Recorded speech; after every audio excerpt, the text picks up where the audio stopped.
Good afternoon বন্ধুরা, কেমন আছো? আশা করি সবাই ভালো আছো, আমিও ভালো আছি। রান্না করতে যাব তার আগে দেখো না, আমাদের ছোট্ট বেড়ালটা কোথায় যে গেল খুঁজে পাচ্ছি। ছোটোবেলাতে কোথায় যে গেল খুঁজে পাচ্ছি না, চারিদিকে বেড়ালটাকে খুঁজছি, কোথাও দেখতে পাচ্ছি না। এই দেখো না, এখানে ওর বাবা, এটা ওর বাবা শুয়ে আছে, কিন্তু এই গদাই গদাই ঘুমাচ্ছিস? এই আয়ুষ্মান ভারতে ফর্ম ফিল আপ হচ্ছে, জমা দেওয়া হবে। এই যে সব ফর্ম ফিল আপ হচ্ছে আয়ুষ্মান ভারতে। কবে যে কে কী পাবে বলা যায় গো, সব ধাপের কথা। চলো রান্না করতে যাই এবার। আমাদের তো কদিন নিরামিষ, 12-13 দিন এখন নিরামিষ চলবে। তো তার মধ্যে এই যে এখানে এই যে পেঁপে, কুমড়ো, পটল, আলু দিয়ে একটা ঝোল করব। এই বড় বড় এই যে বড়ি আছে, দেখো বড় বড় বড়ি, বড় বড় বড়ি দিয়ে ঝোল বানাবো। এই যে বড় বড় বড়ি দিয়ে কী করবো, নিরামিষে তো কিছু করে খেতে হবে দুপুরবেলা, তাই না? আর এই কড়াতে 4টে বেগুন কেটেছি, 2টো বেগুন ভাজবো। চলো রান্নায় ফিরে যাই, অনেকক্ষণ গল্প হলো। এই যে কড়ায় গ্যাস জ্বালিয়ে দিয়েছি, এখানে একটু বড়িটা ভাজবো তাই তেল দিলাম লোহার কড়াটায়।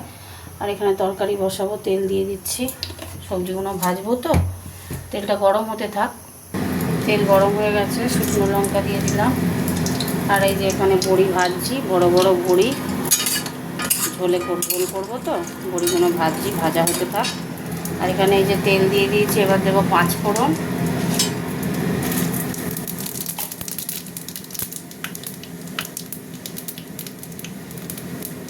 ফোড়নটা একটু ভাজা ভাজা হোক, এবার আমি সবজিগুলো দিয়ে দিচ্ছি।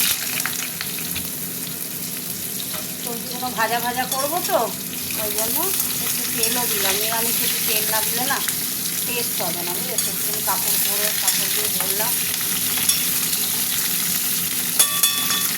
ভাজা হতে থাক। আমি এখানে আদা শুকনো লঙ্কা আর টমেটো পেস্ট করা আছে, এই মশলাটা দেবো। ভাজা হতে থাক, এত কি সুন্দর ভাজা ভাজা হয়েছে। এবার টমেটোটা দিয়ে দিলাম, কিছুক্ষণ টমেটো দিয়েও তো আবার নাড়বো। এবার সবজি খেতে ভালো লাগে, জানো তো? সব সবজি দিয়ে একটা ঝোল হবে বড়ি দিয়ে, খুব ভালো লাগে। হতে থাক, এবার এই মশলাটা ঢেলে দিলাম, নুন দিয়ে দিলাম। মশলাটা একটু ভাজা ভাজা হবে, তারপর জল দেবো। মশলাটা একটু ভাজা ভাজা হতে থাক।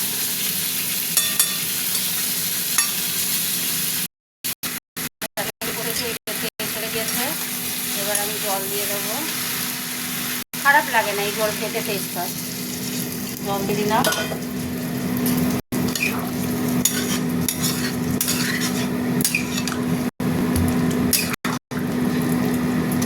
কয়েকটা কাঁচা লঙ্কা দেবো একটু পরে, দেখে নিই নুন মিষ্টিটা। একটু নুন দেবো, আর একটু নুন দিয়ে দিলাম। এই বড়িগুলো দিয়ে দেবো এবার, বড়িগুলো দিয়ে দিলাম। বড় বড় বড়ি তো ভেতরে নাহলে ঝোলটা ঢুকবে না, ওই জন্য আমি দিয়ে দিলাম আগে থেকে। এবার কয়েকটা কাঁচা লঙ্কা, লাল লাল কাঁচা লঙ্কা কয়েকটা দেবো, ব্যাস। হতে থাক, এবার ঠিক আছে না, হতে থাক কেমন। বন্ধুরা আলু ভালো সিদ্ধ হয়ে গেছে, দেখলে তরকারিটা কমপ্লিট।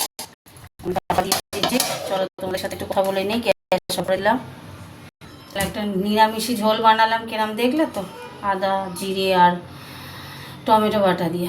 ঠিক আছে, কেমন হয়েছে জানিও কমেন্ট করে। টাটা সবাইকে, টাটা।